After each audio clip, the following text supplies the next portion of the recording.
Последние 3 года идет поступательное увеличение бюджета Гулрипского района. И в итоге в 2017 году бюджет выполнен на 109%. Район сельскохозяйственный. Проблема распространения насекомых-вредителей, стихийные бедствия, имевшие место в прошлом году, не обошли район стороной. Если раньше только цитрусовые в общественном секторе собирали не менее 2000 тонн, то в этом году собрали всего 600.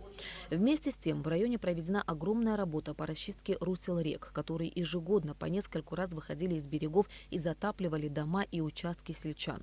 Более 40 миллионов рублей было выделено из республиканского бюджета на эти цели. В конце прошлого года начал функционировать новый детский сад «Сказка», что, несомненно, стало долгожданным и радостным событием для всех жителей района. В этом году планируется отремонтировать и второй детсад в Агудзере. Агудзерский садик, который и по своему месторасположению, и по своей инфраструктуре, он соответствует всем параметрам. Я не сомневаюсь, что в этом году, по крайней мере, мы приступим хотя бы к частичному восстановлению. Там 2 блока, один блок задействован, один не задействован. Если мы сможем потихоньку привести его в порядок, я думаю, благодарность жителей района была бы безграничная.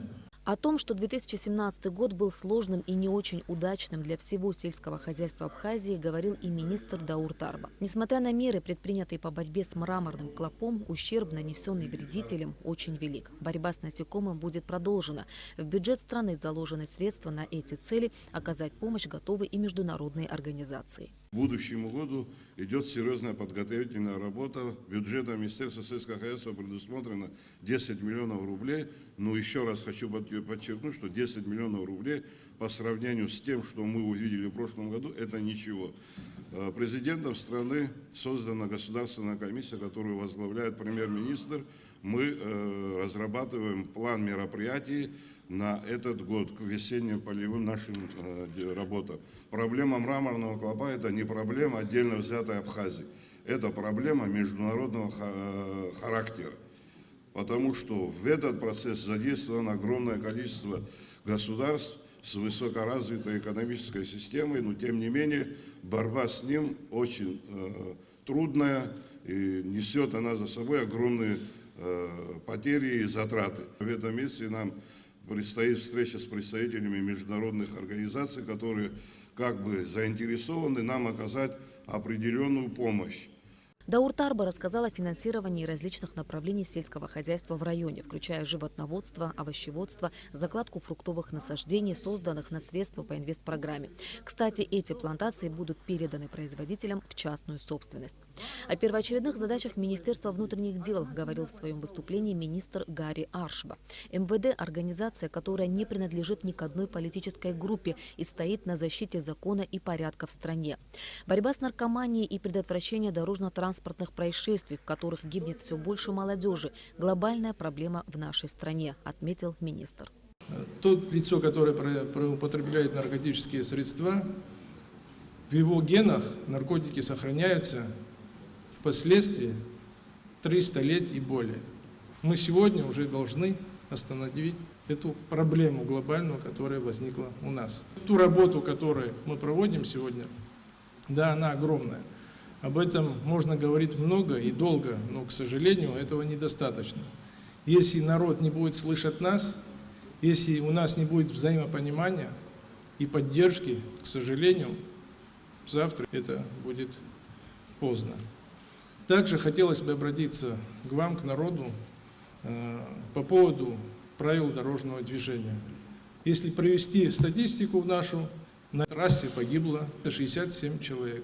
67 семей, родственников и более людей осталось без отцов, без сестер, без брата, без сыновей. Это очень глобальный вопрос в нашей стране сегодня.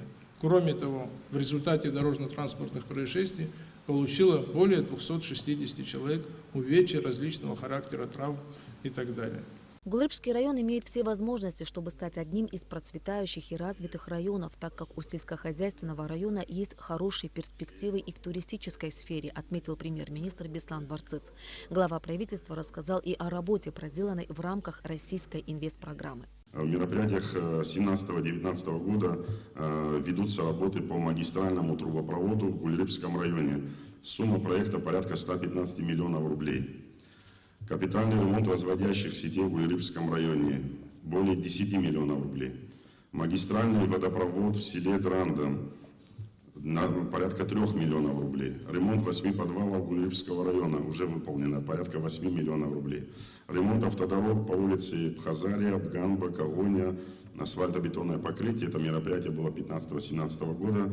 Более 20 миллионов рублей выделено, работы уже завершены. Энергетика, ремонт распределительных сетей в Гулерыбском районе более 4 миллионов рублей, работы уже выполнены. Также в рамках этой программы буквально в преддверии Нового года Гулерыбскому району была передана специальная коммунальная техника, несколько единиц техники, которые ранее Гулерыбский район просил у правительства. Эта техника уже поступила, она уже в распоряжении местной администрации. С оценкой социально-экономической и общественно-политической ситуации в стране выступил президент Рауль Хаджимба. Глава государства отметил, что сделано немало, но предстоит сделать еще больше. У Абхазии есть будущее, есть шанс состояться как независимое государство, но постоянное противостояние в обществе не дает работать в полную силу, подчеркнул президент. Рауль Хаджимба также прокомментировал выступление представителей оппозиционных сил, озвучивших намерение создавать условия для добровольной отставки президента. Они будут создавать некие условия, при которых глава государства добровольно и досрочно уйдет в отставку. Я хотел бы знать, какие они условия собираются создавать. У нас Конституция об этих условиях не сказана. У нас в Конституции, в статье 64, четко сказано, за что отрешают президента от должности. А о каких условиях идет речь? То есть условия – это дестабилизация ситуации, создание определенных сложных процессов для нашего общества. Это деструктивная позиция. Это призыв к хаосу. Странно выглядели оппозиционеры, когда говорили о том, что нужно разрушить практически Конституцию, создать новую Конституцию. Извините меня, Владислав Григорьевич, наверное, который приложил значительные усилия вместе со своими соратниками для того, чтобы эта Конституция была бы основой нашего государства, то не господину Лолуа разрушать нашу Конституцию. Я могу привести примеры, как они активно пытались продвигать некие документы. Может, подзабыли, могу напомнить. По поводу того же информационно-координационного центра. Когда очень хотелось подписать некоторые документы, но им было запрещено это делать. Мною было запрещено.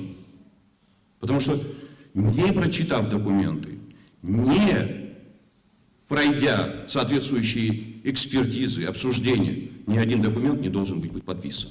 Что касается вопросов перераспределения полномочий, о которых говорил Сергей Шамба.